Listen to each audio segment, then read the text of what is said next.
had the foundation. And then my friend said to me one year, she said, I want to do a fundraiser for you. And she said, we'll call it Socks for Sound. And this is how we can raise some money.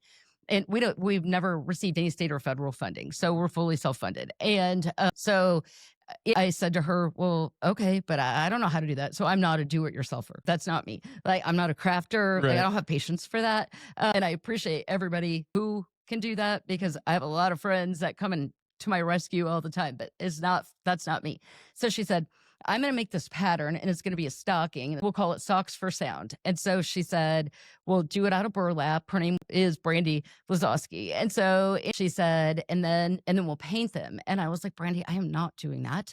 I don't paint. And she said, no, we're going to get women and we'll get these women. And I said, what women? Like where? And she said, we're just going to put a call out. We're going to put a call out. And she said, we're going to tell them that we need help sewing and painting these stockings. Sure. And then we're going to sell them. And I said, okay, I don't know. And she said, it's going to be great.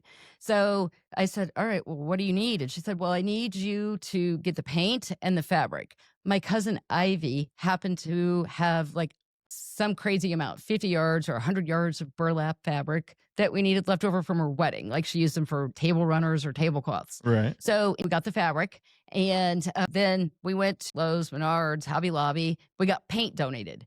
And then Brandy made the pattern. And all of a sudden, we had these women popping up all over Springfield in their Wow. garages. We gave them the pattern, and then all these women were cutting it out. They were sewing and they were painting. Uh-huh. And that's the beginning of District 23. That's So awesome. it gives me goosebumps to this day to talk about this. So Brandy, she came to me with this idea, and I was like, all right, let's go for it.